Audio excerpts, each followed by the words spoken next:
অসম সাহিত্য সভাৰ উদ্যোগত অসম সাহিত্য সভা পত্ৰিকাৰ 100 বছৰ উপলক্ষে অনুষ্ঠিত কৰা এই আলোচনা সভাখনত উপস্থিত থকা অসম সাহিত্য সভাৰ বৰ্তমানৰ সভাপতি ডাঙৰীয়া মোক নতুন প্ৰজন্ম বুলি ক'ব উৎসাহিত কৰিছে। মই আৰু বহুত কাম কৰিব পাৰোঁ যেন এতিয়া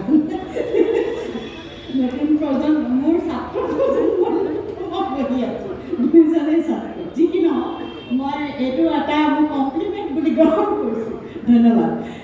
ইয়াত উপস্থিত আছে প্ৰাক্তন সভাপতি সন্মানীয় ধ্ৰুৱজ্যোতি বৰা ডাঙৰীয়া আৰু ৰামচৰণ ডেকা ডাঙৰীয়া আৰু মোৰ অতি শ্ৰদ্ধাৰ অতি কোনোবা সময়ত বন্ধুৰ দৰে আচৰণ কৰা, কোনোবা সময়ত শিক্ষকৰ দৰে, কোনোবা ভাতৃৰ দৰে আচৰণ কৰা এগৰাকী মোৰ অতি ঘনিষ্ঠ বন্ধু আৰু দাদা অনিল শইকীয়াদেৱ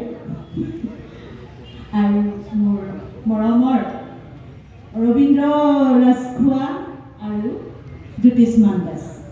এই যে ইয়াত উপস্থিত থকা সকলৰ উপৰি সন্মুখত মই বহুত চিনাকি মোক এসময়ত একেলগে কাম কৰা বহুতক দেখি আছোঁ সকলোকে, আৰু যিসকল ইয়াত সভাৰ বক্তব্য শুনিবলৈ আহিছে ইয়াৰ এই অঞ্চলৰ ৰাইজ সকলোলৈকে সশ্ৰদ্ধ প্ৰণিপাত জনাইছোঁ।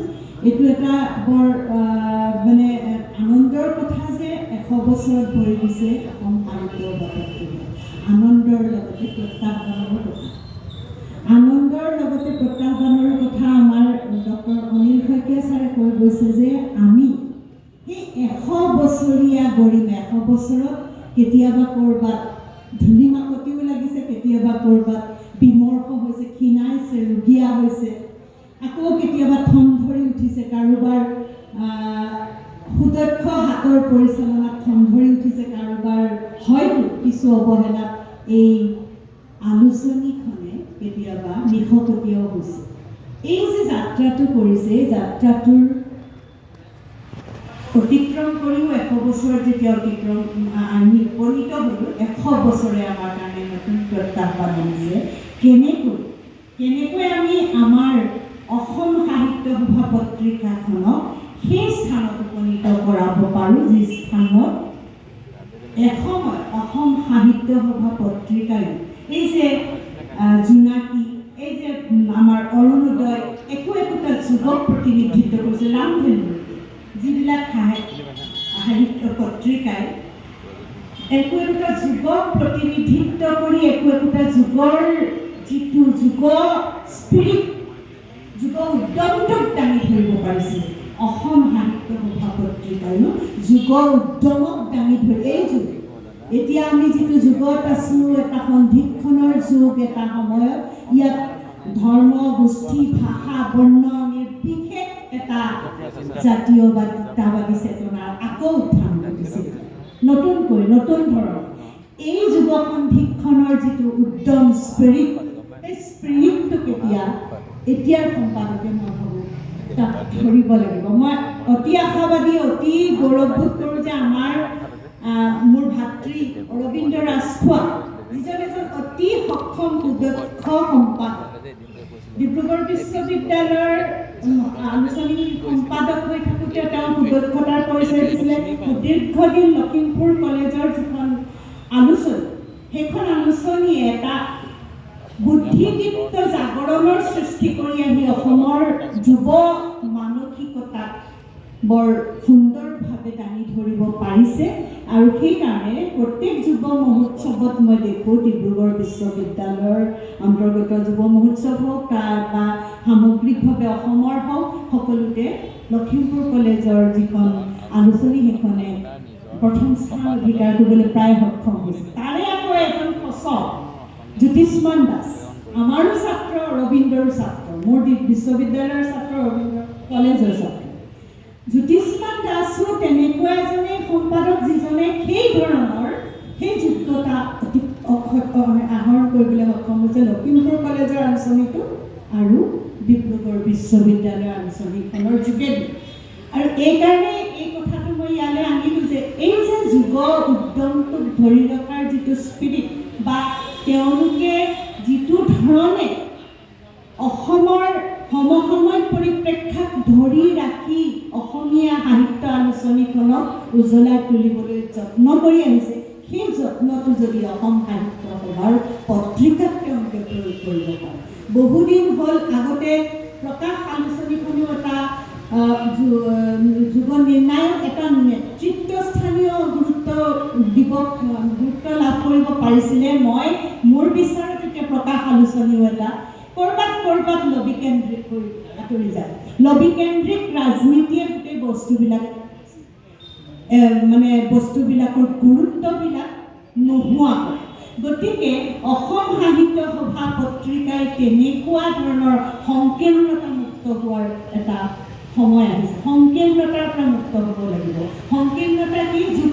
য'ত যোগ্যতাৰ ভিত্তিত, দক্ষতাৰ ভিত্তিত আৰু যদি উপযুক্ততাৰ ভিত্তিত যদি সাহিত্যৰ পৰ্যালোচনাবিলাক হয়, সাহিত্যৰ নিৰ্বাচনবিলাক হয়, লিখা সাহিত্যবিলাকৰ সংযোজন হয়, তেতিয়াহ'লে এখন সাহিত্য UGC কেয়াৰ লিষ্টটো সেই লবিকেন্দ্ৰিক বৃত্তটোৰ পৰা বাহিৰত হোৱা নাই বুলি মই ভাবোঁ। UGCৰ যিটো নিৰ্বাচন, UGCৰ যিবিলাক নিৰ্বাচন কেন্দ্ৰিক গোট, সেইবিলাকতো সেই ধৰণৰ ৰাজনীতিয়ে চলে। গতিকে সেই কাঠ উঠাৰ যিটো ক্ৰাইটেৰিয়া কাঠগোট কৰোঁ আপোনাৰ এই লবিকেন্দ্ৰিক কিবা কাৰ্যকলাপবোৰেহে বেছি কাম কৰে। কিন্তু তাতো কৰিছে যাক ডিনাই কৰিব নোৱাৰে, যাক ওলাই কৰিব নোৱাৰে, যাক একেবাৰে নস্যাৎ কৰিব নোৱাৰে, তেনেকুৱা এটা উচ্চতালৈ যদি আমাৰ আলোচনীখনক লৈ যাব পাৰি, তেতিয়াহ'লে যিকোনো ধৰণৰ অপশক্তিয়ে তাৰ ওচৰত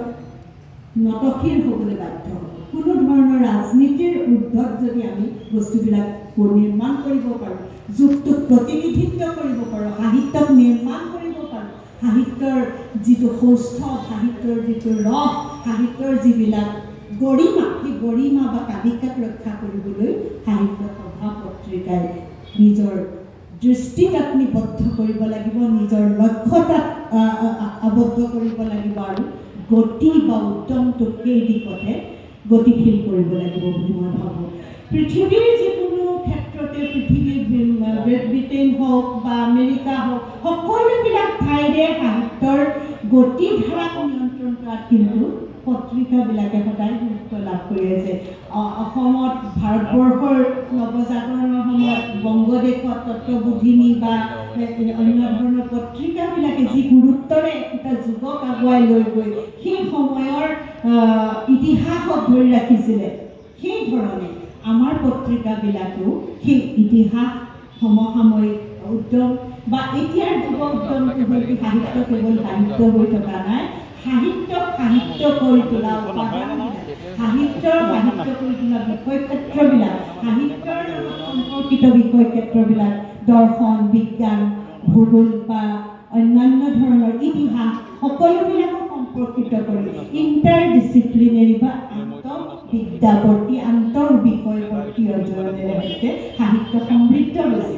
গতিকে এই যুৱ উদ্যমটো আহিছে চিলেবাছবিলাকলৈ, সাহিত্যৰ যিবিলাক পাঠ্যক্ৰম আমাৰ বিশ্ববিদ্যালয়ৰ হওক বা মহাবিদ্যালয়ৰ হওক, পাঠ্যক্ৰমবিলাকত তাৰ প্ৰতিফলন ঘটিছে। আমাৰ সাহিত্য সভা পত্ৰিকাই যদি সেই গৱেষণা পত্ৰিকাৰ মানটো চুবলৈ প্ৰয়াস কৰে, সেই ধৰণে যে এতিয়াৰ যুৱ উদ্যমটোৱে কি দিশবিলাকক আশা কৰিছে, যিবিলাক দিশক আমি এতিয়ালৈকে স্পৰ্শ কৰা নাই, সেই দিশবিলাককো ইয়াত সন্নিৱিষ্ট কৰিব লাগিব। তেতিয়াহে সাহিত্যৰ এই যাত্ৰাটো, সাহিত্য সভা পত্ৰিকাখনে, যিটো এতিয়া অলপ আগতে অনিল শইকীয়াদেৱে ক'লে যে UGC কেয়াৰ লিষ্টে আমাৰ লক্ষ্য নহয়, আমাৰ লক্ষ্য হ'ল আমাৰ ভৱিষ্যত প্ৰজন্মই আজিৰ যিখন সাহিত্য সভা পত্ৰিকা ওলাব, সেই পত্ৰিকাখনত যাতে আজিৰ সমসাময়িক সময়টোত, আজিৰ সমসাময়িক সময়ৰ যুৱ উদ্যমটোক, আজিৰ সমসাময়িক সময়ৰ সমাজখনক সম্পূৰ্ণভাৱে প্ৰতিফলিত কৰিব পাৰে, সেই দৃষ্টিটো ইয়াত নিয়োজিত হ'ব লাগিব। আৰু সেইকাৰণে যিজন এই পত্ৰিকাৰ সম্পাদক হৈছে বা যিজন অসম সাহিত্য সভাৰ প্ৰধান সম্পাদক হৈছে, আটাইতকৈ গুৰুত্বপূৰ্ণ দায়িত্ব তেওঁলোকৰ ওপৰত ন্যস্ত হ'ব। সভাপতি মহোদয়ে তদাৰক কৰিব কিন্তু তেখেতসকলে আচল শক্তিটো ইয়াত প্ৰয়োগ কৰিব লাগিব বুলি মই ভাবোঁ।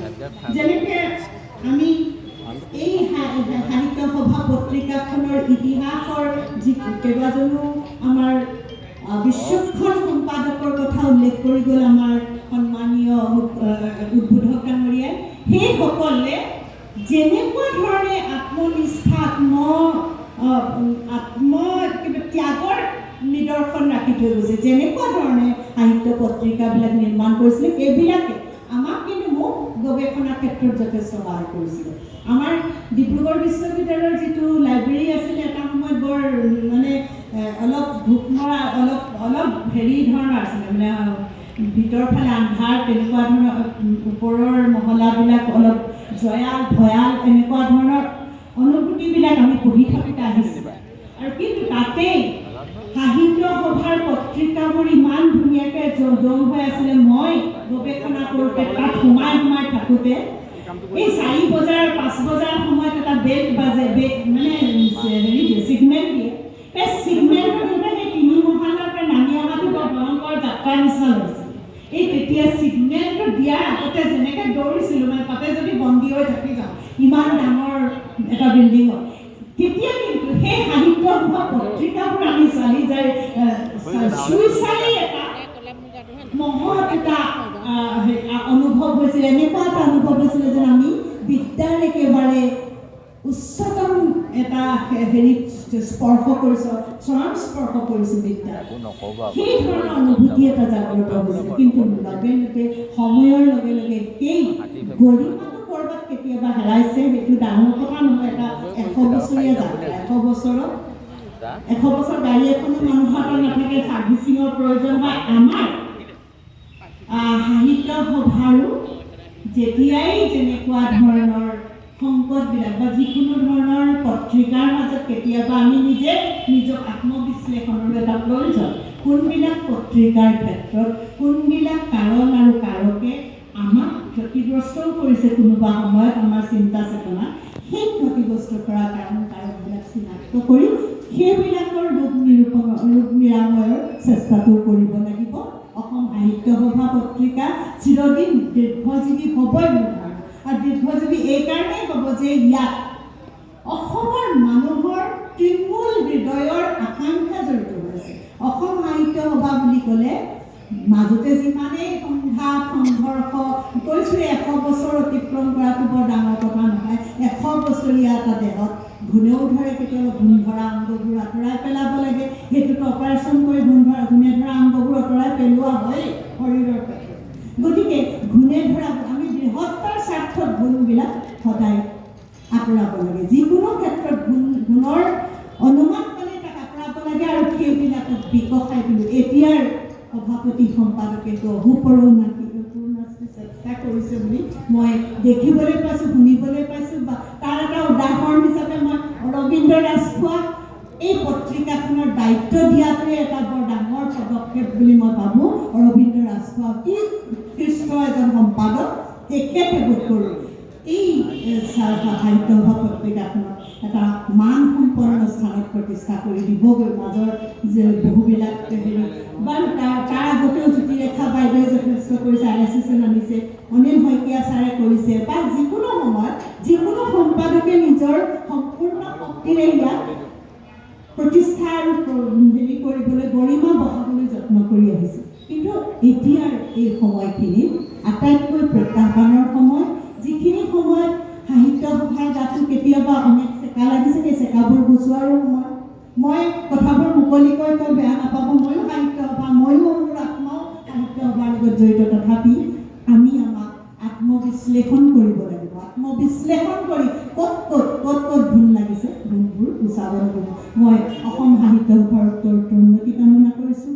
অসম সাহিত্য সভা পত্ৰিকাৰ জয় জয়কাৰ কামনা কৰিছোঁ, যাতে ইয়াৰ দ্বাৰা আমাৰ ভৱিষ্যত প্ৰজন্ম ভুল পথে পৰিচালিত হ'ব পাৰে, তেনেকুৱা পদক্ষেপ